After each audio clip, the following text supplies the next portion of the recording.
here I is. Welcome. Hola. Konnichiwa. All that kind of stuff. Oh, you know, this video day is going to be the death of me. We only on the second day. I'm already exhausted. But I think this will be a good show for our second DEBruary edition. In case you don't know where you are, this live stream is the second in our video a day series, which I do on February's. It's called DEBruary. My name is Deborah. And so what I promise my listeners is in the month of February, for 28 days, you get a video every day in some aspect of women's issues, dating, relationships, whether single or married or getting a divorce or whatever. I don't really deal too much with, the LBQT kind of stuff. That's not my forte. I stick to what I know, which is heterosexual relationships. But if someone has, an issue like that, because a lot of issues are the same, the lying, the cheating, the corner cutting, the not coming through and stuff. I mean, that kind of stuff is human. And so if you can find value here, no matter what nationality you are, no matter what your orientation is, you are welcome to participate in the chat. We have a few rules for participation. One, you will not call people names. Okay, you will get your butt bounced up right out of here. Number two, you need to stay on topic. Now, we talk about things in different times, men's issues, women's issues, family, single parent issues. Okay, but whatever the topic is for that night, please stay on that topic. Don't come in that with, well, women do it too, or what about what men do? No, you will get your ass booted up out of here.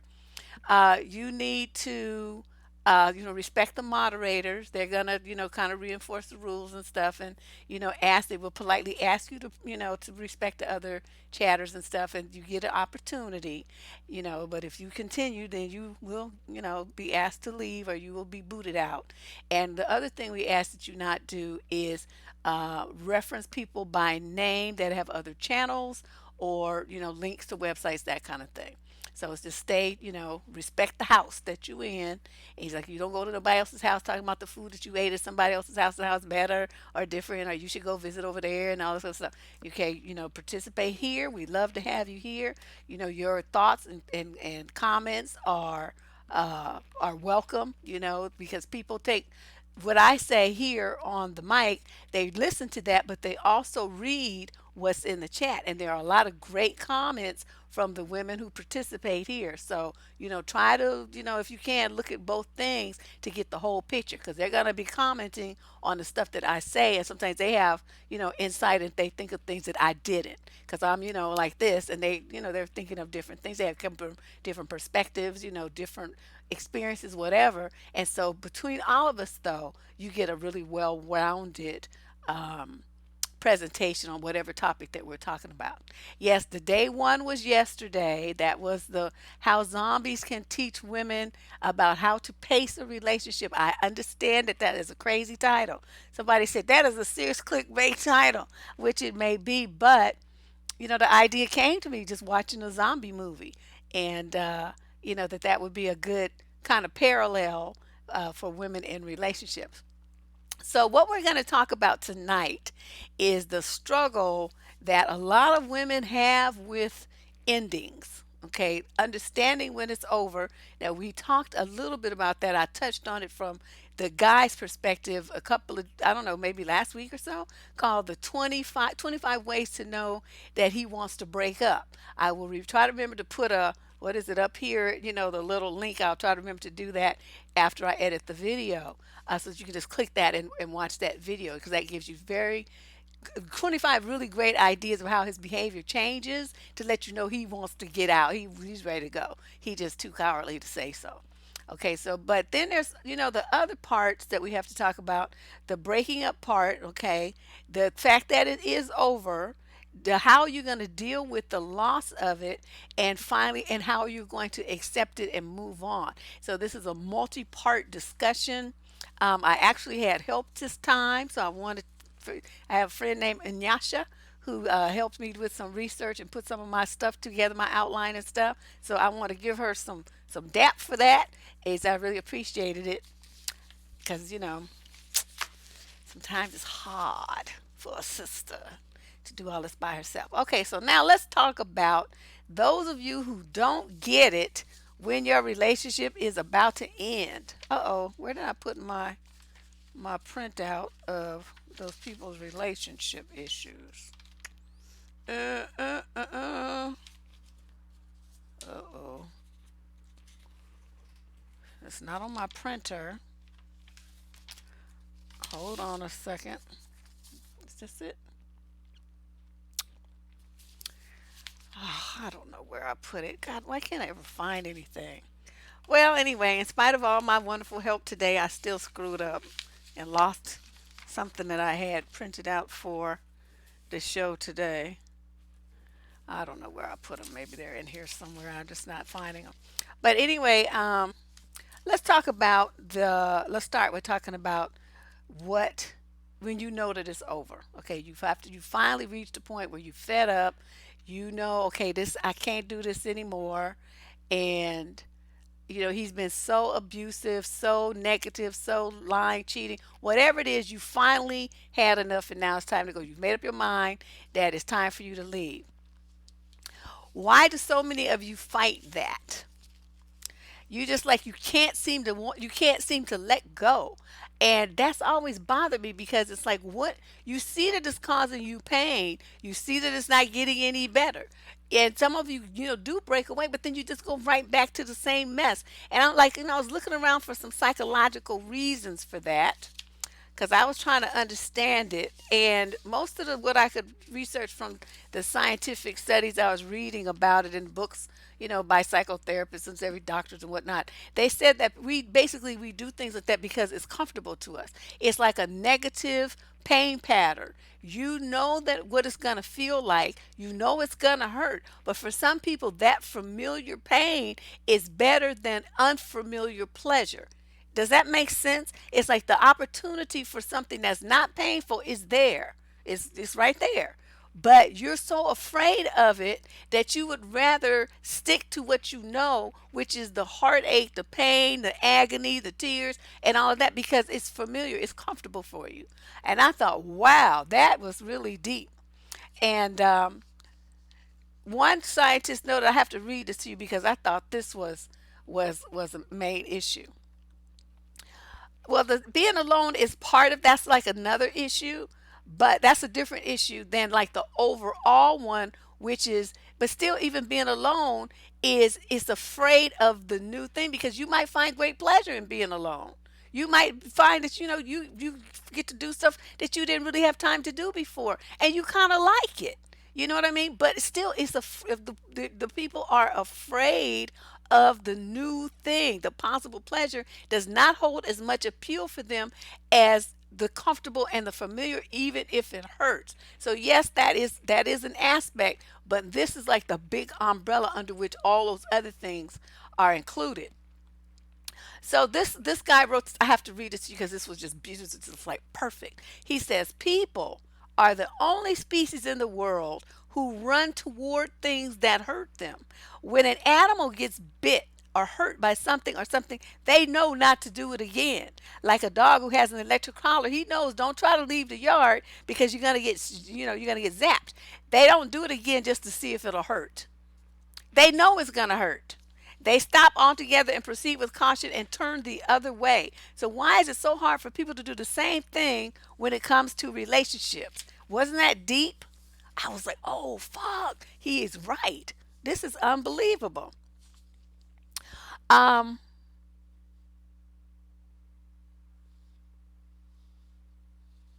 yeah, that comfort thing. I don't know. And then it's like when you want to stay in a relationship with somebody who you know is a chump and a sucker and a liar and an abuser and all this stuff, what's deep down inside when you talk to these women. Of course, a lot of them have been through domestic abuse. I mean, they got their ass kicked, and all these other things happen. So their self-esteem is shot. They don't really have much belief in themselves, and ultimately, no matter whether it's verbal or emotional abuse or whatever, or cheating or constant disappointment, whatever was the thing that motivated the breakup, a lot when the woman is trying to hang on to the relationship regardless, it's because she values that man and she values that relationship more than she does herself. So people say, well, not everybody who doesn't has low self-esteem. Well, maybe not, technically, but it showed who looked like it from the outside looking in. I mean, other than that, what else could it be? Are you thinking that this person who's hurting you is better than you are? Why would you think that? So I don't know. I was like, wow, this is just the more you get into this, it gets more and more deep, because the first thing that they do when you tell, I say stuff like, why are you doing this? You should leave this relationship. It's nothing doing nothing but hurting you. But I love him though. And with that one sentence, it lets you know that they value him and they value that relationship more than they do their own mental health, their physical safety, their personage, and their identity. I mean, everything. But I love him though. How can you love him and you don't even love yourself? You don't really understand what love is. And that's some kind of obsession, some kind of toxic attachment that cannot be love, because love is enriching. Love is something that lifts you up, that makes you better, that helps you go faster, further, farther. And just like, you just wake up excited when you're loving and being loved. You don't cry yourself to sleep at night. You don't drive around in your car looking for that motherfucker, crying tears, trying to wonder what bitch he's with right now. You're not sitting home with your kids with the lights out and stuff because he done gambled away the money and you don't have no food in the refrigerator. That's not love. I don't know what that is, but all of that stuff has come up. And another thing that you do is because another thing I think that's behind a lot of it is women want to, they have this hope, right? You have this hope that if you just work hard enough, if you just stay with him long enough, that he's going to magically change, that something's going to be different, that he's going to, uh, that he's going to, become this person that you want him to be. He's going to become the man that you want him to be, and he's going to give you the relationship and the love and commitment that you want if you just wait long enough, if you just try harder, if you just stick in there a little bit longer. It's going to magically happen. And in the meantime, your youth, your beauty, all your time, your body, and everything has been given up to this dream that you're hoping is going to manifest, which shows no signs of any of that happening. But finally, like most of you finally do wake up, but by then, it's too late. You stuck with a couple of kids and look like hell because you've been stressed out for years and years. Oh my God. These men don't love nobody but themselves. They are loving nobody but themselves. Yeah, you just want to be wrong. You want him to prove you wrong. That's what it is. You want him to prove you wrong. So let me look at my list and see my outline that I have. All right. So let's say you decided that you're going to break up. Now, why are some of the other reasons that you might want to break up? Like maybe you live together, you don't have a place to go. If you leave him, you'll be homeless. That's a consideration. Some of you may be concerned because you not only have to leave him, but you have to leave his family that you're very close to. Or, maybe his kid or something that you just grown very attached to. So you're not just breaking up with his ass. You got to break up with his children, his mama that you really love, his brothers and sisters that you really love. All this kind of stuff. I mean, it's like multiple separations that have to be addressed. That could be a big factor. And another is that, you have to figure out how to divide up property, especially you buy a house together or something. There may be some legal action involved that's going to be kind of stressful and long term. You may have pets that you got to figure out what to do with. You may have children yourself between the two of you that you have to figure out what to do with. Set up visitation, child support, all this kind of stuff. I mean, there's a lot of things that you have to consider in certain relationships that may prolong the breakup, or your decision to break up. You're gonna put in a little bit more time than say a single person who has no real ties to this individual. You might take long, and I give you that. That's fine. But another thing, what did she put on here, that the part of the breakup problem is that he won't give you closure? Oh, like you have no real reason to understand why the relationship is over. Well, we talked about that closure. I'm a firm believer that nobody gives you closure but you. Once you decide that the relationship is over and the door is closed, it's closed. You don't need him to give you anything because that's the person who fucked you over, right? So why would you think that you need to go to him to get anything that's going to help you be better? If he was going to care about you and do stuff that was going to help you be better, he would have already done it and you guys would be breaking up. So to go to him, this man who's already dogged you out and hurt you and lied to you and done stuff, and thinking he's going to be so nice and kind and help you have closure is foolish. You just ask to get your feelings hurt. That's what you're doing. So, that may be a factor for some women. They may be concerned about that closure thing. But I'm telling you, don't waste your time. You decide when you have closure and then you need to move on. So let's talk about then the third part, feelings of loss and hurt and betrayal. Dealing with loss is tough. It happens. It's just like you got to grieve it just like you do if somebody died. Because it's not just the person that died, it's like your relationship died. And along with that relationship, all your dreams and hopes and wishes and the future that you created that included this person and this relationship in it, right? You made plans. You saw you guys together for the next, I don't know, umpteen years doing these certain things. Once that relationship is, all of that goes up in smoke too. So you have to come up with a new dream for yourself. And that for a lot of people, that sends them into a panic. Women are like, I don't know what to do with myself. My whole life, all I thought I was going to be was, this wife and mother to take care of these people and do this stuff here. But now all of a sudden, I have to change my plans and end up being a single mama or, I'm be on my own. He's whatever. And I have to figure this all out and create new dreams for myself. That's very stressful for some women and they don't want to do it. So like I said, they stay in the situation even though it's negative, it's comfortable and it's familiar. Closures when you take yourself out for a tasty dinner and pedicure. Tasty. That's my friend Leah's favorite word. Something was tasty. That's so funny to see that. Um, yes, and fear of being alone, of having to start over. I got a letter today where a young lady's in a very rough situation with the guy, and she's that's her concern. That she mentioned that it's rough out here.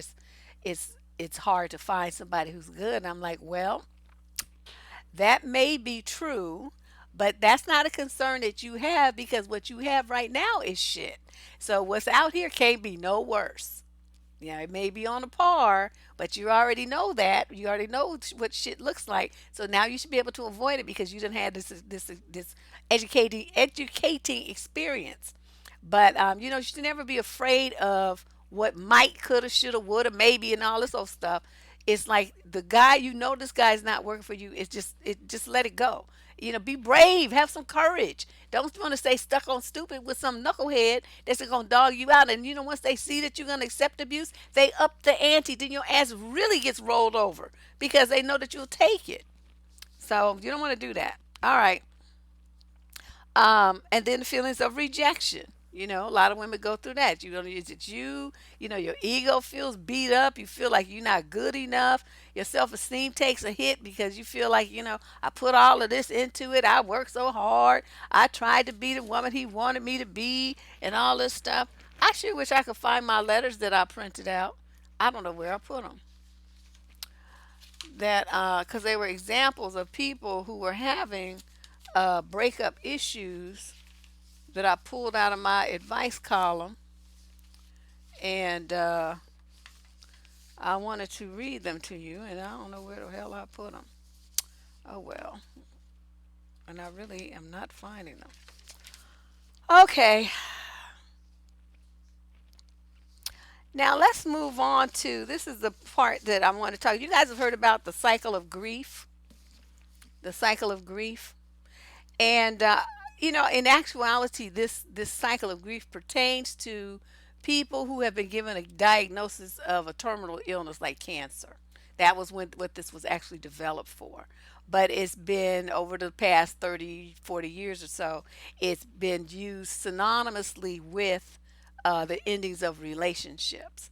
So, there's some adjustment in it, but I'll read them to you for those of you who may not be that familiar with the cycle. It's supposed to describe kind of like the feelings that humans go through when they get bad news or a bad experience happens to them. The first one is denial. You feel confusion, you feel shock, you feel panic, um, and you say, "No, no, this can't be." There, that's the denial that they're talking about. Okay, the next step after that is anger. You blame God, you blame yourself, you blame other people. You're hostile and angry. You may ask yourself, why me? This is not fair. I'm too young. I just started my life. Why does this have to happen to me? Why does bad things always happen? So you're going to go through that whole thing where you're going to just be angry. You're going to be mad. You're going to just be breaking things and be some people are very self-destructive and become like drunks or get into drugs or do something like that. Try where they try to deal with it. That's not the way to go. The bargaining thing. Okay, so that's what you see a lot of people say. Well, God just help me through this. I'll be good. I'll never do anything bad ever again. You can count on me. So they're trying to negotiate. They're trying to come up and make a deal. And if only God, if I could have, if I were better, if only I had been, if only had more time, if only, as you try to work your way around to that. And then finally, once you become exhausted from all those little tricks that you just not going to ever work, comes depression. You just get tired. Some people just give up. A lot of people want to go and become, call up Dr. Kevorkian and just check up on out of here. I think some just do. I mean, they just become hopeless and they say, fuck it. And they just, just die. I mean, they don't even really fight. They don't get cancer treatments. They don't do nothing. Those are people you hear, they get a diagnosis 1 week and 2 weeks later, they dead. They like, fuck all this shit. I'm out. Okay. Then becomes the fifth phase, which is normally where this is. Now, these people added two more when they're talking about divorce, where this page came from two psychologists. So the final one in the traditional five stages of grief is acceptance of reality. And this does not mean that you approve of or you like the situation or that you think that it's right or you think that it's fair. What it means is that you just accept that this is what it is. It is what it is. And you start working from that point forward or up or whatever you're going to do. You want to try new things. You want to stop fighting and start adapting to what your new reality is. You want to let go of the old stuff, just let it go. Stop trying to hang on to it and fight about hanging on to it and keeping it and negotiating for it and begging for it and all this kind of stuff. And this is the part where I find that women have the most trouble.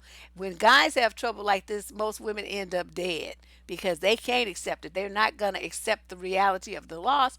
They become stalkers or they want to do a murder suicide, which we will be talking about later in the month of February. But for now, I'm just talking about this is focusing on women's emotions and how women handle breakups. So this couple added, the psychologist added two more readjustments, and they say that is you adjust your priorities, your outlook, your thoughts and beliefs, and you adopt new roles and responsibilities, and you start looking for support and stuff from other people, and then on the final phase, you enter into a new lifestyle. You gain confidence in your new choices. You've learned new skills. Your character has developed more. You feel a sense of relief.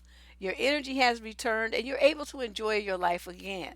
So I thought, okay, they did a good job. This was really good. So now we have 7 stages of grief, according to psychologists Doug McCulley and Carol Hees, and they developed this in '93, revised in 2009.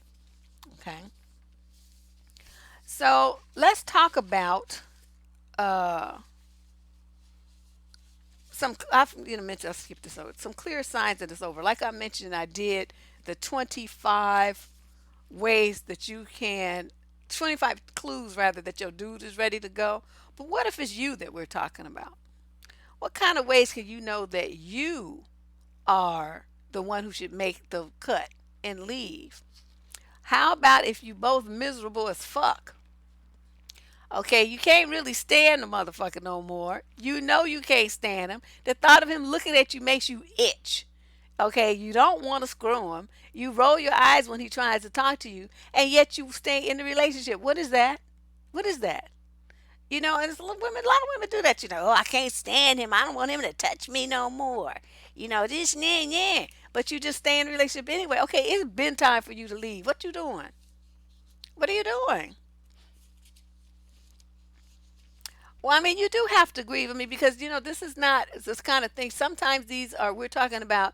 Okay, I talk mainly about singles here. Okay, but a lot of people were married and then they become single again. So somebody been married 10 or 12 years, they had a right to grieve their marriage. Okay, so you know that's not true, Rachel. That's the only reason that they should go through grief. That's not true at all.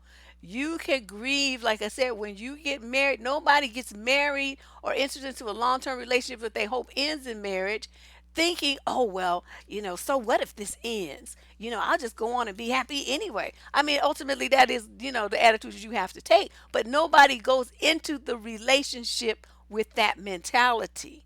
So, you don't want to deal with it from stupid men, but you think a woman married a man and stayed married with him for 10 years and he was stupid? She finds out he's stupid. People change. And then once he shows his stupidity, that's when you file for divorce. But that's how it goes. So yeah, but these people, you start seeing the shit going downhill.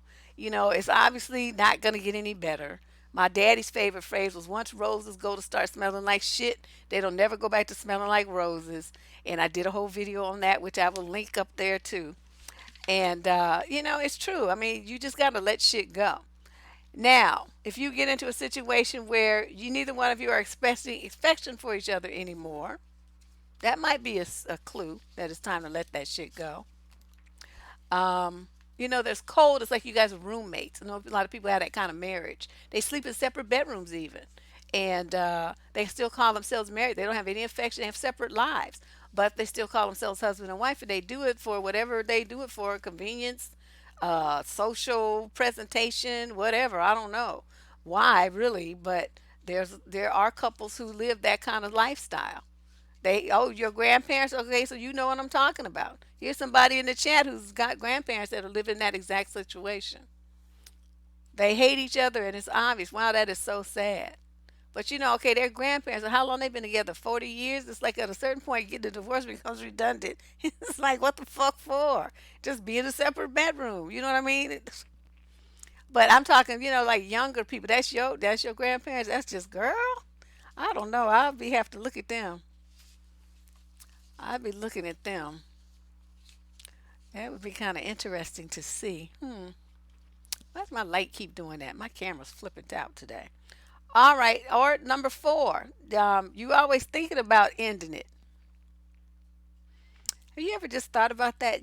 I was reading this article that was, I think it was Good Housekeeping or Woman's Day or something from some survey they did like in the 70s or something. And the women were, they was like, how many times do you think about divorcing your husband? And a lot of them said daily. I was like, what? That shows you a lot of women are in miserable relationships. Okay, they're in miserable relationships. And what do you do about that? That's what I'm trying to get you guys to have the courage to take better care of yourself. And if you see that something's draining you and it's making you feel bad, you're miserable, you're unhappy, you're crying all the time, you're gaining weight from the stress, you got stomach problems, your skin's breaking out, your hair's falling out, all of this kind of stuff is going on with you. Those are physical manifestations of extreme stress. You can't sleep, all kind of stuff is going on with these women, but they want to stay in this relationship for some sick, twisted reason. I don't understand what that is.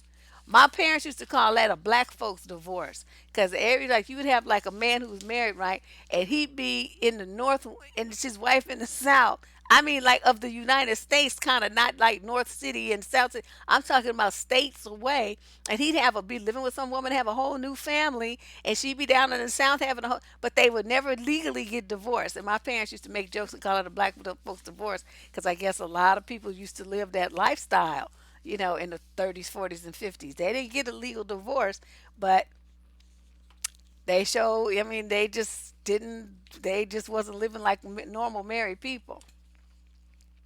Um, and then what about those who think about your relationship and you come to the conclusion that there's more bad going on than good? Don't you think that's kind of a good reason to like end things? I mean, how long are you going to torture yourself? What's that about? I'm like, I mean, I might be a little too quick on the draw. I admit that sometimes. Um, Van said, ask the women in the nursing homes. A lot of them are glad their husbands are dead, honey. And let me tell you something. I know I used to go on a lot of cruises and stuff. You go on them cruises, you see whole groups of senior women just happy as hell in their 60s and 70s. Some of them even older than that. They be out there dancing and stuff. They travel together as a group. They go all over the place. They not thinking about getting remarried, and all of those husbands is croaking, pushing up daisies, and they ain't thinking about getting remarried and not tripping on no man. They go out and have a good time with their life because they spent all their youth pushing out babies, ironing, and doing laundry and cleaning up after other people and taking care of other people and cooking over a hot stove 3 meals a day. Some of them, all this kind of stuff, they're done. They're done. They don't want anything to do with it. And so they're like out, honey. They be out there, them little old ladies. They could be having they sparkling sequin, them sequin dresses them church ladies like to wear. Honey, they be in the club on the ships and out at, the clubs in the ports and stuff, just shaking their groove thing. I just laugh. It's funny to me. But I'm like, shoot, I just get a divorce. If you're young, and what if you find out that you guys have some real, fundamental differences? To me, this falls into the category like, say you get married and you think it's just gonna be the two of you, right? And your husband comes in talking about he want to have, be a swinger. He want to have an open marriage. He want to bring some third party person into your, bed and all this sort of stuff. Okay, to me, that's like a deal breaker. That is a fun. We have parted ways here because we have very, very different, very fundamental differences. Magically, all of a sudden, let this out. Was this always on your mind, or this is something that you figured out that you want to try and you want to involve me in your bullshit? See, that we don't know. But it doesn't really matter when he got the idea, and it doesn't matter. The deal is he wants to do it now, and he wants you to participate, and that's something that you don't want to do because that is a fundamental value difference that the two of you have. And so, what does that mean? That means it's time to let that relationship go. The fact that he even came to you with some bullshit like that and trying to coerce you into doing something that is totally against your morals and values, why do so many of you go along with it? You be focused on trying to save the relationship, and inside you're dying. That's not what you want. You feel like you just feel awful that you're going through this, you're doing this, you're trying to please this man and keep this marriage going and stuff, and you're sacrificing yourself, your self-esteem, your body, your physical, mental, and emotional health, and do all of this to keep a man. That's time to let that shit needs to go. The same when they want you to bring home drugs, and that's how most women get hooked. They boyfriends and their husbands bring home cocaine and all this kind of stuff, and you have them try it. Oh, it'll make the sex better.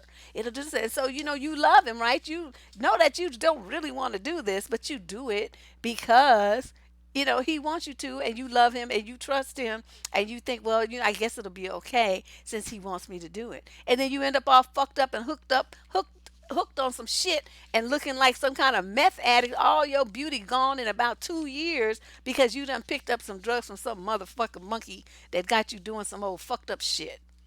See, you guys, I don't know. You guys got to really think more about what's gonna work well for you. And these dudes, sometimes you just gotta let some shit go. They don't care about nothing but themselves. Really, they don't even care about themselves. They just care about their dicks. That's it. And I have seen nothing to prove me wrong. Okay, and I've been around for a long time. I've traveled all over the world, and I just, yeah, as long as what you like is in line with what they like for their dick, then it's a go. But as soon as there's any variance, they're gonna choose their dick. You don't talk anymore. You don't laugh together. How many times have you seen couples out together? They one staring to the left and one staring to the right. They ain't said nothing. Pass me the salt. Something like that's all they say. Or do you want some more coffee? I mean, there's like no conversation between these people. They even like at home they sit at the breakfast table and they just each hold up their newspapers and they don't really have any conversation. Their kids know it, their family and friends know it. It's just the most bizarre thing. Why do people hang on to relationship like that? That's just amazing to me. It is a blessing to be single, but that's why like, I'm not saying that you can't be in a relationship. We're not talking about that. Remember what I said about stay on topic? That's off topic. Somebody just did it. That's not the topic tonight. Um, yeah, this not talking, not laughing. Mm-mm. The sex, okay, I just talked about the sex part. It's not what you want or need, but that could be also frequency. Somebody has a stronger drive than the other one, is more interested. The other one's bored with it or don't want to be on it anymore. Talk about doing once or twice a week is enough for them. The other one wants it twice a day. Okay, there's gonna be some problems there, you know. And then for the final one, you feel trapped. You feel trapped in your relationship. There's a lot of women that feel like that for either economic reasons, or they're afraid that if they try to leave, he's going to take their kids, or he's threatened their lives if they try to leave. That's another big trap.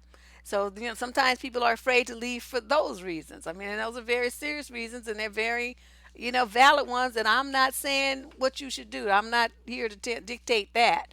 But I'm just noting that some women do feel trapped like that, and so they stay in a relationship that is not making them happy at all, but they stay because they're afraid not to. Okay, so that's another aspect of this that we have to consider. Yep, that's what I said, Monique Blessed. And like I said, as long as what I found is if what you want in life is in line with what their dick wants, it's a go. They happy as a clam. You can be in that relationship and you'll both love it. But if what you want is in opposition to what he wants for his dick, then we were going to have a problem. You're going to experience issues. All right, let's talk about let me see, what did I put on my slide here? Okay, we talked about breaking up, endings, loss, and finally acceptance. The loss is like when my husband died. I tell you, that was some loss for me. Ooh wee, honey, that was worse than any breakup I'd ever felt because it was so sudden, and I had no intention of breaking up with him. You know what I mean? Like when you date somebody, you start giving them the side eye, and just like, if you guys break up, you just shrug and just be like, next. But by the time you decide that this is somebody that you really love enough to want to be married to, at least for me, uh, that was hard. And so that all of this stuff I'm talking about this loss and acceptance and all of this shit, I went through all of that personally, and so I can tell you how to move on. And this is the key part of this show. Okay, we talked about you recognizing when he wants to leave. We talked about you recognizing when you need to leave.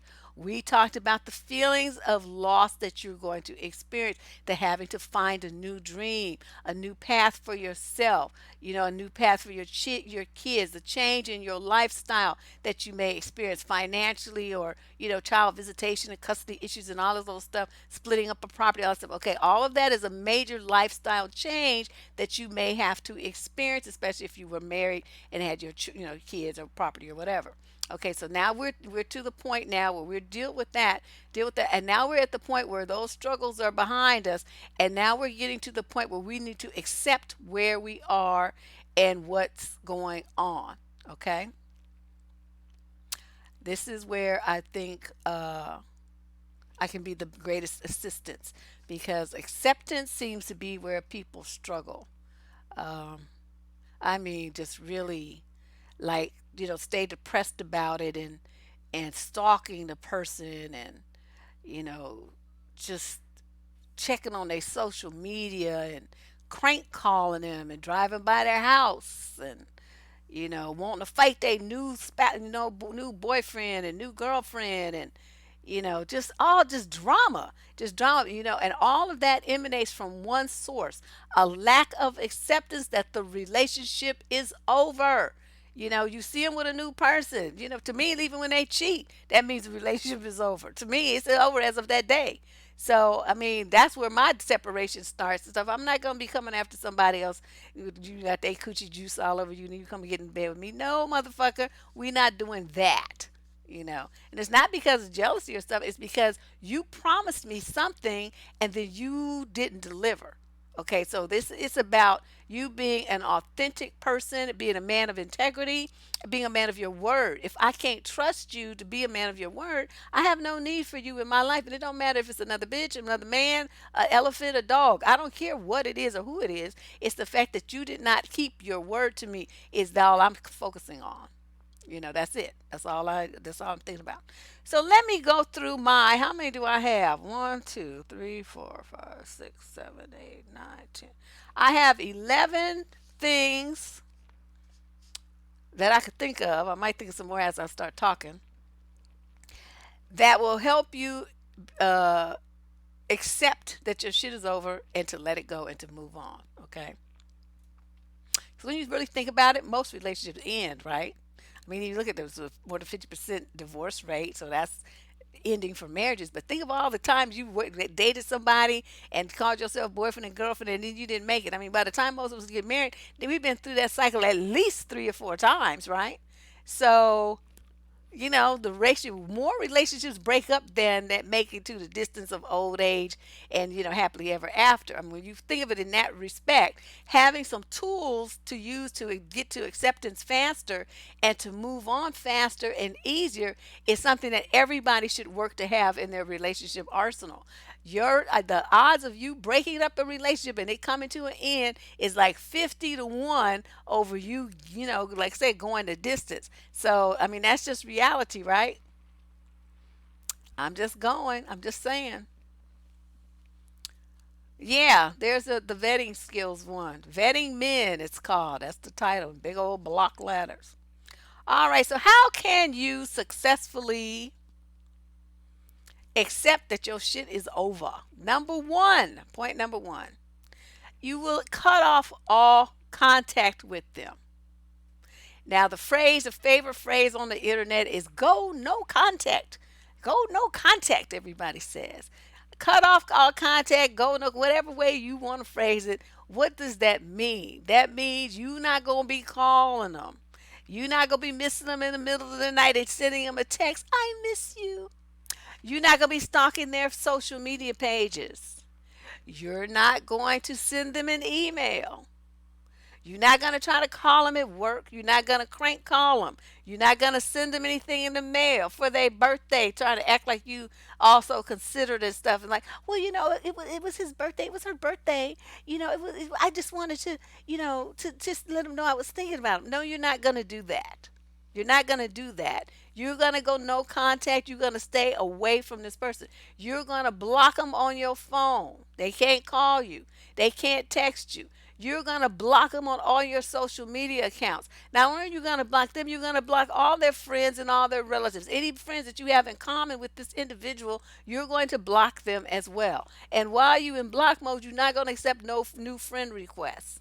Okay, because you don't know that it could be a fake profile from your ex trying to get it all in your mix, or some friend or family member they put up to some bullshit to try to get, so they can be stalking your page and find out what you're doing and what you're posting. Ideally, I know a lot of people don't want to do this, but ideally, what you should do is close down your social media accounts for about 90 days. Ideally, that's what you would do. Then that way you can't look and they can't find you. So you be too tempted to kind of just click on shit and see what's on their wall and all this old stuff, what's on their Instagram, what's on their Snapchat. You're gonna be searching for them on single sites, and you're gonna be doing all this stuff. I just be amazed at the energy that people put into checking up on somebody who don't want them or who they say they don't want. I mean, it's just so amazing to me. I don't get it because it's like once you cease to be in my world, you are gone. You are history. I don't know what you're talking about. Who is that? That becomes me. So, and another thing women do too is, oh, so here you go, right? You at a club or party or something, and you run into something like his friend's girlfriend or something, and she out with some of her friends. Here you go sliding up to her. Oh, hi, so and so. Let's just say her name is Carrie. Oh, hi, Carrie. Oh, she says, oh, hi, Angela. How are you doing, girl? I'm so sorry to hear about your breakup. Yeah, yeah, it was something. It was kind of sad, but I'm getting over it. Well, how is Chris anyway? Okay, see, no. You don't. Or worse yet is you don't ask about Chris, and here she come. Oh, I just saw Chris the other day. Him and Jerry went out together, and they stopped by my house. I had Jerry's, Jerry needed something, and so they stopped by the house. So I saw Chris. Yeah, he's not looking too bad. Okay, I didn't ask you about that motherfucker. I don't want to hear about that motherfucker. Shut up, bitch. That would be me. But Most of you don't do that because you want to know. You care. You still love him though. And you want to know. My voice, yeah. My crazy chick voice. But you know what I'm talking about. That is how they be trying to sound all pitiful and stuff. And they want to try to tell you stuff because then they be looking at you, right? And all her friends are looking at you because they want to see what your reaction is going to be. If you're going to start watering up at the eyes because you thinking about Chris and the good times you had together, she just want to see you be, so she can run and tell her boyfriend, who's going to run and tell Chris, yeah, we saw Angela out, and she was like crying shit, thinking about you. So man, I mean, what did you do to her? So okay, now his ego's all blown up to like the size of Mars because he thinks you still crying about him and still want him and stuff. See, they're just like, you gotta think like a chess game with this stuff. You gotta have some game about yourself. You can't just be walking up with your feelings on your sleeves like that. So like I'm saying, you don't ask another bitch about your ex, and if she start trying to talk to you about your ex, you hold your finger up and say, "Oh, I don't care to hear about that. Tell us to somebody who gives a shit about that motherfucker, because that ain't me." And shut her shit down. These people trying to be all gossipy and stuff. Now, you run and tell Chris's ass that I said I don't give a fuck about him and I don't want to hear nothing about his dusty, crusty ass. That's what you do. Give her, if she want to gossip and shit, run around and talk about shit, give her something to talk about. But you guys, a lot of you guys have to get to that. Your ex's name is Chris. Oh no. But I just tell with some names. Sorry, I did. I just whatever came to my head. But these are things that you all have to watch out for when you try to go no contact. There's always going to be somebody trying to rain on your parade, and try to get in there. Yeah, see, yeah, and the mothers too, because like if you have, like, say you've been dating somebody for 3 or 4 years, you don't spend Christmas with these people. You don't went to the baby showers and the weddings with them and stuff. I mean, they're like extended family. You have a deep relationship with these people, and most likely, if they thought you two were going to get married, they have one with you too. They're going to miss you as much as you miss them, but they need to respect the fact that you two are broken up, and so they shouldn't be contacting you either. But a lot of them will, especially the mamas or the sisters. Oh, girl, I just hated to hear how that happened. You welcome at our house anytime. And they trying to say, and they probably do mean it, but you dare take them up on it because that's just trifling. He gonna be there with his new woman and possibly married or whatever. Then here your ass come tipping up there trying to be nosy, seeing what's happening. That's his people. Leave them alone. Take your ass over to your people's house. But too many women do that, and dudes will do it too. They want to go to their ex's house and be all up in her mix because his mother likes him, her mother likes him rather, and all this old stuff. Y'all need to stay in your envelope. When you break up with somebody, no contact. No contact with them, no contact with their friends, no contact with their families, no contact with their co-workers. Don't go to the places where they used to go. Don't be trying to see them. Go change gyms, whatever you need to do so that you don't see that person. That's the only way for you to really get over it. Every time you slip and text them or call them, you start the whole cycle all over again. And don't you dare try to have some sex with the ex nonsense. That's really the dumbest thing you could ever do. And some of you end up pregnant then. You'd be like, oh no, we already broke up, but now I'm pregnant. I just want to choke them women that say that. What the fuck were you thinking? Oh my God. Okay, so I hope everybody understand. We just went through this whole exercise of every possible option there is on no contact. You're not going to do that. Okay, you're going to close all those doors and you're going to go down the road on your merry way on your life handling your business. Yeah, but people be getting confused. But that was my fiance. Bitch, your ass didn't have nary a ring and your ass didn't get proposed to or nothing. But suddenly he's your fiance. That's just the nigga you was fucking. Come on now. Let's be real here. Number two, feel your feelings. Now what does that mean? Don't live in denial. Don't say, I don't give a fuck about that bitch. I don't give a fuck about that motherfucker. If you do. I mean, if you don't, then you don't. But most of you, I mean, just because you break up with somebody, it's not like a light switched off. You had to come to that conclusion. You had to work your way to that. And even though you know that the breakup is the right thing to do, it's the best decision, that doesn't mean that your feelings die with that decision, like, just like that. I mean, it takes time for you to work your way around to feeling that way. And so, just to feel them. I mean, you want to cry, cry. You want to throw shit, just don't break up something valuable. I mean, we throw something like pillows or something. Eat ice cream. Get your whole quart of Haagen-Dazs or whatever that stuff is people be liking to eat. Drink your whole bottle of wine, Hennessy, whatever it is you're going to do. Get shit faced drunk. But you know what? You get 48 hours of that bullshit, and that's it.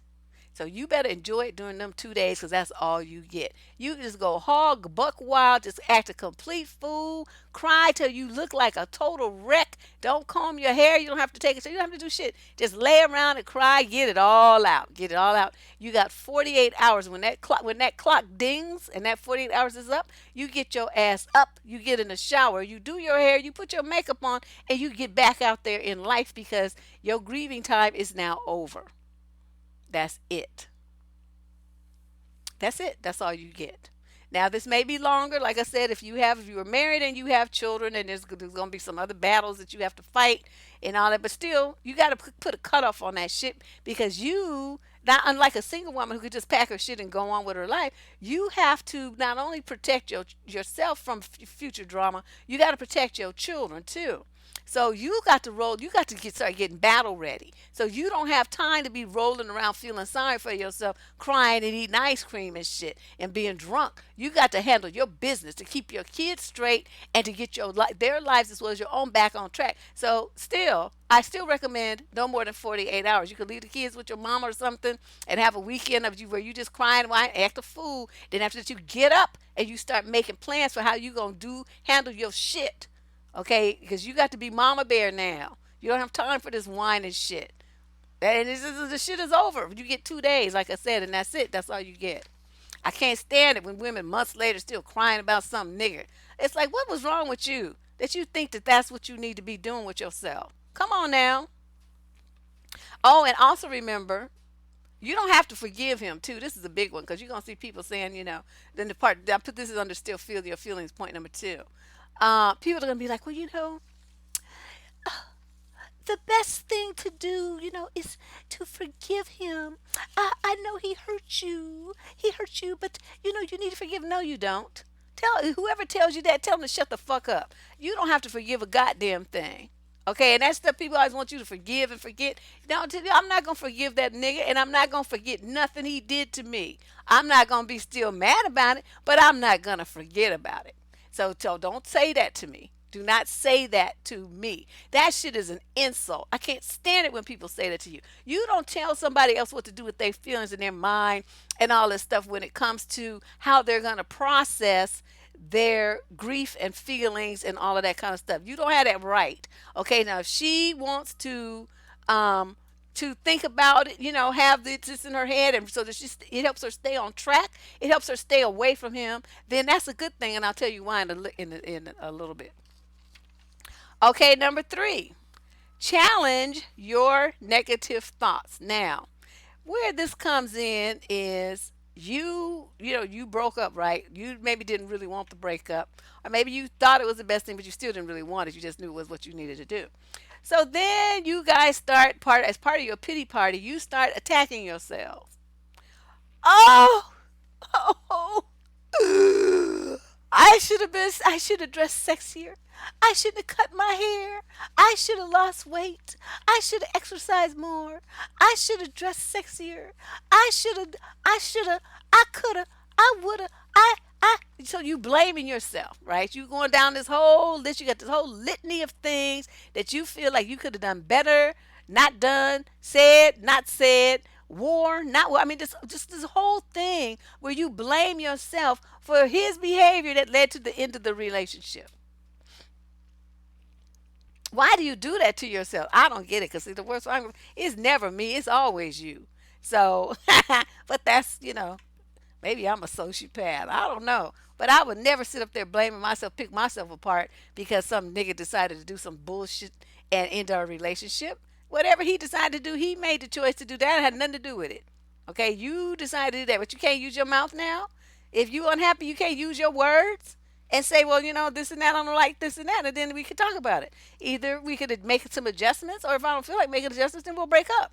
But I mean, either way, the problem will be resolved with words. That's all you have to do, and nobody's gonna be jumping through hoops for you. I'm not doing that. Shit, I'm too old. By the time I land, I might break something. You just, I'm not doing that. Yeah, they do that. Women do that. I should have got my hair. I should have been more submissive. I should have been my better girlfriend to him. I should have listened more. Oh my God. And they just go through this whole thing. And by the time they finish doing all that, the fact that the world has global warming, that was their fault too. And I'm just like, y'all just be doing the most. I just don't get this. I'm just saying, because I don't care. There's something about it. It's like I just don't have that emotional response. I gives no fucks. If I decide that I'm done with you, I've got closure and I've moved on that day. Some of my friends used to talk about it. It's like, how can you just like shut people off out of your life and just shut your feelings off like that? It's because I'm gonna always love me more than I ever love anybody else. Always gonna do that. And if I see that you are in any way impeding on that self love, you're trying to tarnish it, damage it, hurt it, reduce it, impact it negatively in any way, shape, or form, your ass is out of my life. And that's it with a quickness. I won't even say goodbye. You just be cut the fuck off. And so, but my friends are like, how do you do that? And I don't know how. I'm just evil. Yeah. Oh, okay. There you go. See, Van's breaking it down. She says, I'm not a psychopath because I care about women and children and not Dusties. And that is very true. Now, see, Van. Yeah, I can't do that to myself, and I really suggest you guys not don't do that too. So when you start going down that road where you starting to have some negative thoughts about yourself, please stop yourself. Don't be sitting there beating yourself up, because we can be seriously as women, we can be our own worst enemies. We can pound on our egos and our self esteem way worse than anybody else can with that shooting, wooding, coulding thing. All right, now number four. Now this is my personal favorite and one that I always recommend. It's called the write and then talk it out plan of attack. Now, what does that mean? Usually when people are having a hard time getting a relationship, it's because they get some kind of fantasy version of the relationship in their head. They only want to remember the good part. Oh, we used to be so in love. We would walk down the beach, skipping and holding hands and drawing hearts in the sand. Okay, but what about the time the nigga gave you STD, gonorrhea, and shit come from out about cheating and stuff? Oh, you forgot about that, huh? That what? You forgot that part? Oh, we used to go to the park and, we would take my son and he would push him in the swing and we would have sandwiches and eat cotton candy and we would do that at least once a month and it was so fun. It was so nice. Oh, yeah, but what about the time you gave the nigga the money for your half of the PG&E bill and he didn't pay it, and then y'all sitting up in the house in the dark now because he went and gambled off the money? What about that part? So what I ask women to do is to write, and write it down, because writing, I think, is better than like talking onto, like, making a recording. You need to write it because I want you to be able to visually see these words on the paper. And this is a very important technique. So what you do is, I call it the full story, the Deb's full story technique. I want you to start from the day you met that motherfucker and go chronologically through the phases of your relationship. Write it all down. Write down the good, the bad, the confusing, the hurtful, the joyous, all of it. Write it down. And at the end of that, and this may take you a week or two to do, because, depending on how long you were together and how much drama you had, you can go back and read that and you can see with your own eyes the unedited truth of your relationship and how truly fucked up it was and how truly you took a whole bunch of bullshit that you should never have taken. And it's like the light comes on. You can just see it in women's eyes when I do this with them, and they're reading it right, and they're like, they get like this deer in headlights, like shocked look when they see on pen and paper stuff that they forgot about. I mean, it was there, but they pushed it back because they wanted to concentrate on keeping the relationship and keeping the peace and making it nice and do. So they don't really want to focus on that part. But when I say write the full story, that's what I mean. Every time he told you he was gonna do something and he didn't do it and didn't come through for you, left you at work standing in the cold where you had to take a cab and he's in your car.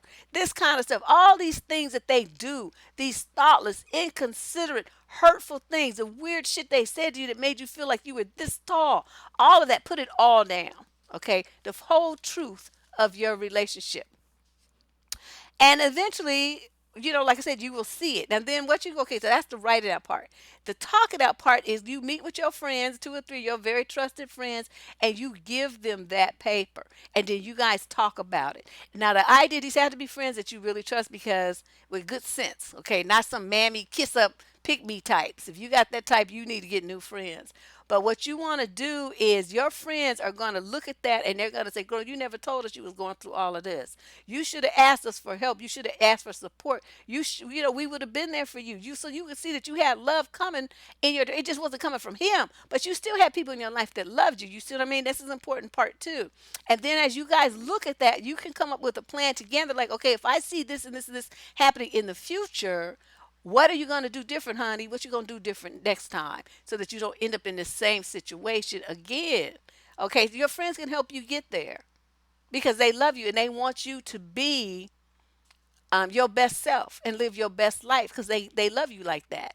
So, but like I said, it has to be. It could be one friend. It don't have to be more than one. But sometimes, different perspectives come. You get different perspective if you got two or more friends. But this is a must. This is my best technique that I've ever developed, and it works like a charm. As long as the woman is seriously, you seriously tell the truth. And sometimes that's really hard because when we start crying, it's like, oh my God, this is so painful. I put up with so much from him. I'm just so broken inside. He really dogged me. He didn't. Okay, that's fine. We're going to talk about that later. Right now, keep writing. Don't stop. Keep writing because then you're going to start trying to edit shit out. Don't do that. Write, write, write, write, and tell the 100% unadulterated truth. Every single thing he did, every single thing he said that hurts you. And you can include the good stuff too. I'm not saying that. But don't be trying to edit out some of the bad shit to make him sound better. Don't do that. Okay, so that's my write it out, talk it out. That's like my best technique. I'm telling you, that shit works. Even if you don't do nothing else, do that. So let's move on to the next one, hope. I say hope is a dope. Hope, I hate hope. Well, no, I don't hate hope, but I hate hope in a situation like this. The reason is because, okay, a lot of you don't, you want to hang on to the relationship and make excuses to just be around him and all that stuff because inside, you might not verbalize this and you may not even accept it yourself.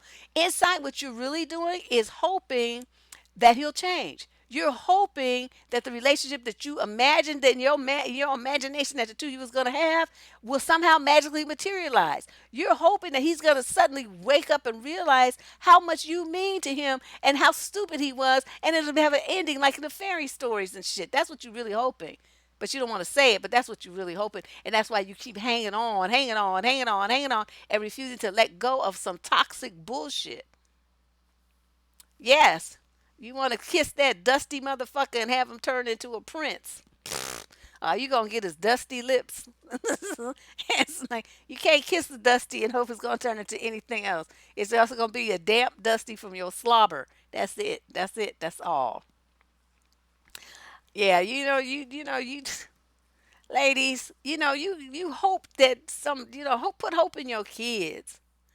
You don't put hope in grown men. That's a done deal. He is what he is. If he's all fucked up, and I mean, he may be changed for some other woman, but your time with him is done. Okay, so you don't need to waste any more time with him, hoping he's gonna be anything other than the same country bumpkin fried fucker that he is right now, because that's all he's gonna be with you. Okay, so just stop. Yeah, too much Disney, Grimm's fairy tales, all of that. It just really just drives me crazy. Okay, now let's move on to number 6. You're going to do your best to find yourself again. I was like, what do you mean? I never lost myself. Yes, you did. Do you know how many women their life is, once they get a man in their life, that's all they talk about. That's all they think about. Is him, what he wants, what he likes, what he said. I mean, you can't even have a conversation with him because they're talking about this man all the time. That shit is boring as hell. I don't care. If I want to know what his business was, I talk to his raggedy ass. I don't care about your man. Okay, I mean, is he still alive? That's all I care about. Oh, how is Chris? Oh, he's doing good, girl. Okay, that's it. That's all I want to know. Now, let's talk about us now. Okay, I don't need to know what Chris' promotion was and what Chris said and what Chris got into with his mama and all them details about your nigga. I don't care. I don't want to know. That's I just some things you need to just do this. Shut up and stop telling. First of all, stop telling all your business. And then number two, thinking everybody cares about your man. No, nobody give a shit about that nigga, but you. Oh my God, y'all just be doing too much. And you sitting there on the phone rolling your eyes. Luckily she can't see you rolling your eyes unless you doing that thing they do on the iPhone with that FaceTime thing. Then she can see you rolling your eyes. But other than that, she can't see you rolling your eyes and just looking at the ceiling and just saying, "When is this bitch gonna get a clue that ain't nobody trying to hear about this motherfucker that she's sleeping with? I don't care about him." So you just sitting there, just like, oh my God, please shut up. Yeah, see, no, I'll be like, I'm tired of talking about him and hurt people's feelings, but you know me. Well, I'm not gonna talk to you then. That's fine too, because all you doing is boring the fuck out of me with this bullshit about this man. I don't care. So if that's all you got to say, then we don't need to talk no more. Goodbye. And we'll not miss her. That's that's the horrible part about me. I'll be like, ugh, I gotta do better about vetting people. We're gonna have a show on that too later this month. Vetting friends. Oh, y'all, some of y'all got some whack ass friends, and you need to do a little bit more vetting and get them out your life. But we'll be talking about that. I got a go great stuff on deck for you guys. All right, so let's talk about finding yourself again is getting back to the things that mean something to you. Okay, that means like, okay, say you used to like to read. Well, you didn't want to spend hours and hours reading because now you got this man and he wants you to be hanging around with him and talking to him and stuff. And he's like, babe, why you over there? You all quiet. All you ever do is have a book in your hand. Blah, blah, blah, blah, blah. So he's putting down your time that you really like to enjoy to read books. And it might not be that you're trying to read anything so mind boggling and stuff. Maybe you like reading on romance novels or whatever. I mean, people like to read different stuff.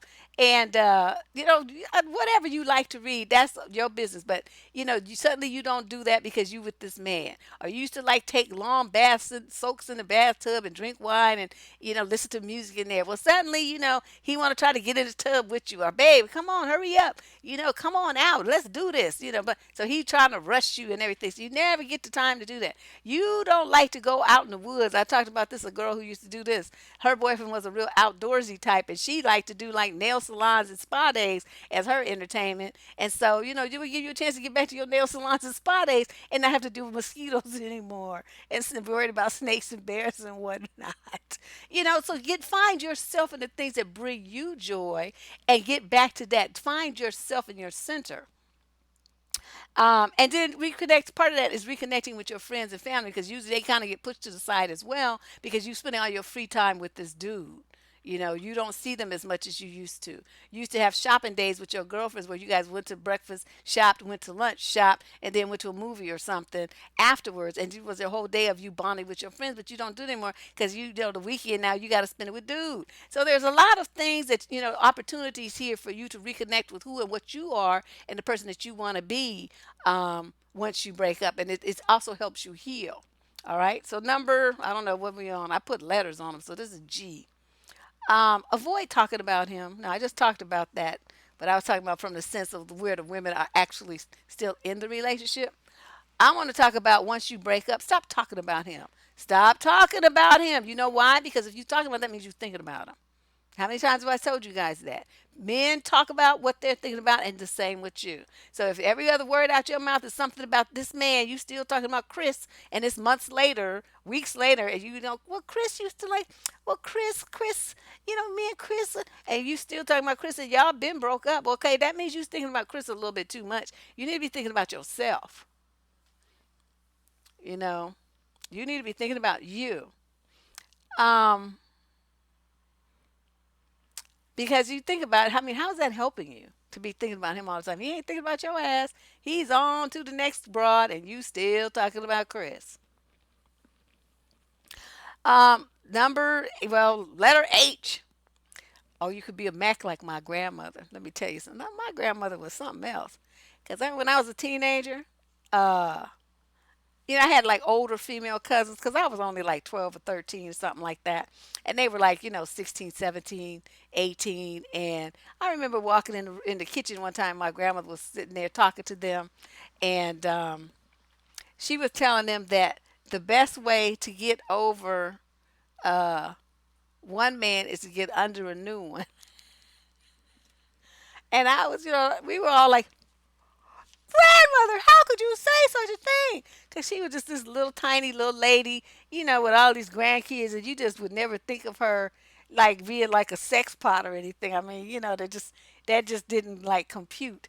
But that's what she said. That's my grandmother said that, honey, and she had to be in her 50s when she said it, late 50s or something, and that's what she said to us. The best way to get over one man is to get under a new one. So I mean, if those quick, little fling things, rebound relationships, one night stand, I mean, whatever you want to do, how you're grown. I'm not gonna tell you how to handle your affairs. I'm just saying this is an option that, according to my grandmother, really works. So I just thought I would put that out there, as one for you to consider, because I was like, what? But yeah, that's what she said. I'm telling you, Grands knew what's up. My grandfather just used to look at. He didn't say too much. He just looked at her, shake his head. He just was like, "Who is this? Who are you? I don't know who you are. I don't know who you are anymore." But yeah, she was something else. I tell you. Um, letter I, tackle life head on. Now, what does this mean? Okay, a lot of times there's stuff that we wanted to do, changes that we wanted to make, places we wanted to go, things we wanted to be, stuff we wanted to try that we didn't because we were in this quote relationship. And we were trying to please him, and he didn't like it, or he didn't want it, or he didn't want to try it, and we was too scared to try it by ourselves. Okay, now that he's out your life, I want everything that was on your list. I want you to go do it. Check, check, check, check. If you want to dye your hair purple, you want to have a blue streak in your hair, you want to cut all your hair off and just have like, a one-sided hairdo or whatever you wanted to do. You want to start putting locks in your hair, whatever. Stop getting, do a big chop and cut that perm out your hair. Whatever it is that you wanted to do with yourself, you need to do it. Okay, you want to go back to school, you want to travel someplace that he didn't want to go. They have tours that you can do. I'm sure you have a good friend who will go with you because she's want to support you while you get through this healing process. And it might be something she always wanted to do too. But if not, there's group tours. You just sign up for a tour and go with a gang of other people. You know what I mean? There's no reason for you not to do anything it is that you want to do in this world. You don't let a man stop you. But if you were happen to be one of those women who was in a relationship and did let a man stop you, now's the time for you to do it. You want to go zip lining? Go do it. You want to learn how to skydive? Go do it. You want to learn how to do judo? Go do it. All the stuff that you wanted to do that he didn't want you to do, or he had a problem with you doing, or I know woman of mine gonna be doing that, wearing that, looking like that, going there, this and that. He's not there anymore. He's not in your ear trying to control what you do. Go do you. And you know what you just might do when you out there? Meet somebody who is exactly the right man for you because you were brave and courageous and you got out there and made some shit happen. And this guy, new guy, he's going to be like, zoop, whoa, look at her. I got to meet this chick because this is just exciting. Okay, that's how you do. You get out of your comfort zone. Get out of your environment and stop letting men control what you do. Soon as he tells you, well, I know woman of mine, this and that, well, we could remedy that real quick because I don't have to be your woman. I could go be me over there and you could be over here trying to tell somebody what to fucking do all by yourself. I'm telling you, just what everything that you want to accomplish, just don't make it happen. And like I said, you get bonus points if it's something he didn't want you to do. You get triple bonus points for that move. All right. Uh, letter J, help someone else. Nothing can get you out of your pity party, feeling sorry for yourself, than getting off your ass and going to help some people who are either less fortunate than you, lonely, by themselves, and this and that kind of stuff like that. Step outside of yourself. See what you can do to make somebody else happy. Even though your person made you unhappy, you are still a whole and wonderful person by yourself. Take what you got and go and help somebody else. One of my favorite things to recommend people is to do is volunteer at either a senior center or an old folks home, something like that. Especially if you have some kind of talent, like you can play an instrument, you can sing, you can dance, or something like that. You're a creative type of person. You can help them with art projects. I mean, they're always looking for people to come in and help to sing. You can sing oldies tunes with them, those Broadway tunes and stuff. They know all the words to that shit because that 30s and 40s, that was their heyday. So they know those kind of songs. So you can play the piano or you got a guitar or something. Take your ass to an old folks home and make them people have a joyful moment. Get out of yourself for a change. And one of the most important things is, I think a lot of times when people are breaking up, you're thinking that you're missing that person, but what you're really missing is human interaction and affection. So you're missing some hugs and you're missing kisses and you're missing somebody to talk to. When you go around children or you go around old people, you will get all of that. And they will be so happy to see you. Little kids, I mean, you got to pass the fingerprinting test and all that kind of stuff, but that's no big deal, unless you're a criminal. And you can go into the centers, you can sing with the kids, you play games with them and stuff like that. And little kids, they're so affectionate and they want to hug you and call you auntie and all this stuff. And then the seniors, they want to introduce you to their grandsons and all this kind of stuff. They want to hold your hand and they want to talk to you, play cards with them, play dominoes and checkers with them and stuff like that while they tell you about their lives. I mean, you could learn so much. Your life will be so enriched by those experiences, and it gets you outside of yourself. It makes you happy because you're making someone else happy instead of sitting around crying all the time and thinking about, ooh, I miss Chris. He rejected me. I am so pitiful. Nobody wants me. Get up, get your ass up and go do something with yourself. Oh my God. It is fun, because a lot of them old people, I mean, their bodies might not be as sharp as they have to wear diapers or whatever, you know what I mean? But their minds are still sharp and they can crack, they're witty and they're funny and they can tell you some stories about crazy shit that happened to them, especially them old vets about the wars and whatnot that they were in. I mean, they have some crazy shit that have to tell you stories, but we have you just going, and that's the kind of stuff that I like to hear from is history that I would not, know these are people that lived the shit firsthand. You need some old black people. They tell you about the civil rights marches because they was there. It's not something you read in a book. They're gonna tell you what happened, what it felt like to get hit with a water hose, what it felt like to have to experience and fight for integration, all that kind of stuff. All of these are things that you can do with yourself to get you out of your feelings about some man who's not even in your life no more. Y'all got to do better. Okay, this is part of you living your best life. You cannot hold on to the past like that. You got to let that shit go. I'm trying I mean, I don't mean to sound preachy, but what I'm trying to do is give you guys alternatives for looking at stuff. A lot of times you talk to advice columnists and they'll be like, "Well, um, you have to go through the stages of grief, and it's just, you just first you cry, and then you this and that, and blah blah blah. You have denial, and so they got to give you the textbook bullshit, okay? I mean, I did that. I addressed it. I tried to. I mean, that's part of the process. Those things do have some validity, but are you gonna go through those things in that kind of chronological order? No, you might hop around on them. You might only hit one of them and just be done. I mean, everybody's gonna be different. It's just gonna be different. But I'm just, I have to go through. I have to be a responsible broadcaster and tell you, give you the full picture of what's going on there. But I'm a very firm believer in helping others to get outside of yourself and out of your feelings. And my final thing on my list is that you get up and move your ass. Now, what tends to happen when people are feeling down and depressed about the ending of a relationship is they get into the bed and they stay there, or they get on the couch and they stay there. They don't move. They move everything that they need to be within arm's reach: remote, beer, wine bottle, snacks, whatever. It's arm's reach. You don't even get up. Okay, I want you to get up. I want you to take a walk. And I want you to go somewhere or go for a drive. I mean, do something where you get out of the house, out of the bed, out off the couch. And ideally, you would get into nature because it's being out with the birds and the wind and the blue sky and smelling the trees and pine and all that. I mean, it's very healing for the human spirit. I don't know what it is, but something about hearing birds and insects and all that stuff, it just brings you a certain kind of inner peace, especially if you can be near water. Water is extremely purifying spiritually.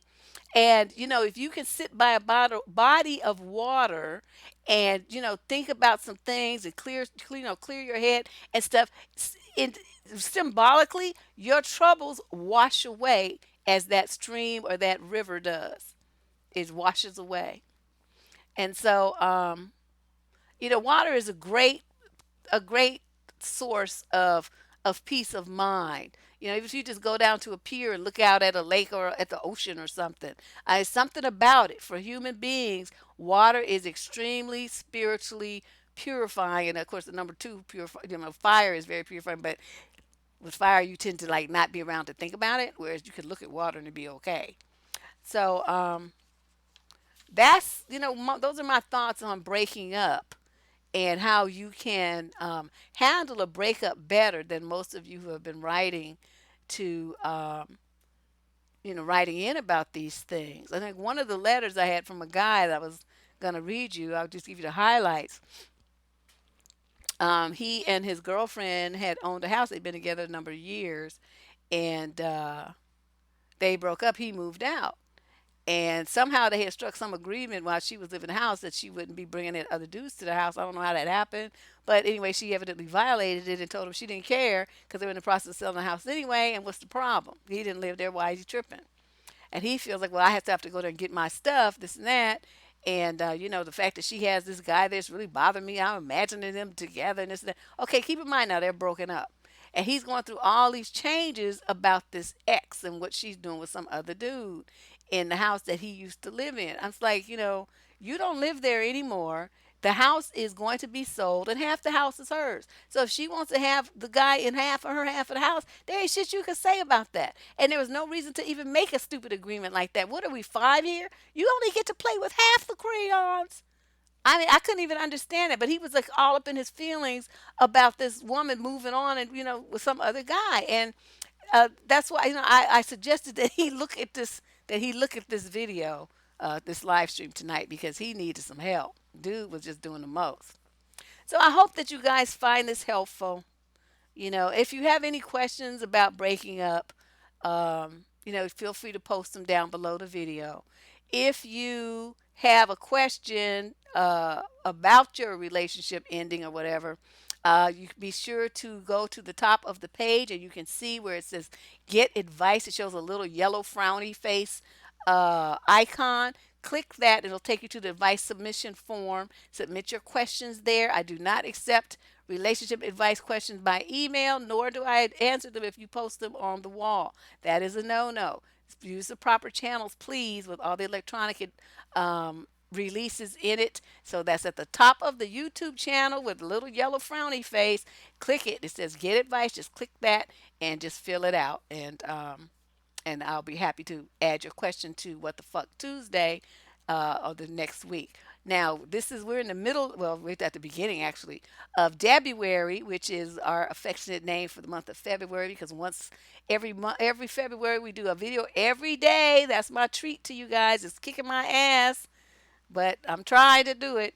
And we got another live stream coming up tomorrow, then a couple of recorded videos. I'll be back on Tuesday with What the Fuck Tuesday. So, this month has some really great programming in it. To find out what's coming for the coming week, go to the community page at the top of the channel. You'll see the page, the thing tab that says community. Click that, and there's a calendar of topics that I will be putting up every week that covers the topics for that 7-day period. So the one for the first week is up already.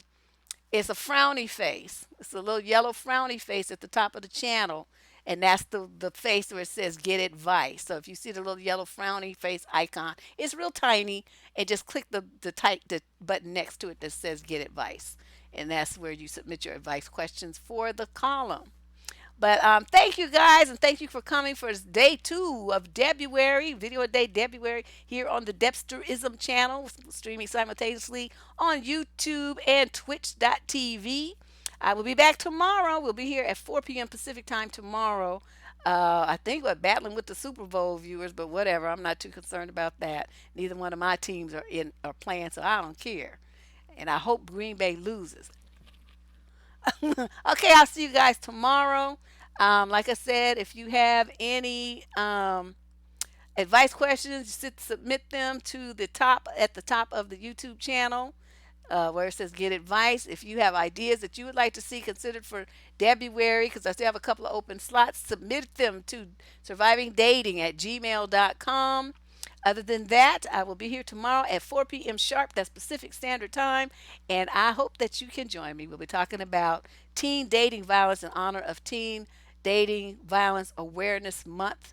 And this is a weird topic for those of you who have teenage daughters or are teenagers yourself. I'll see you then. Bye bye.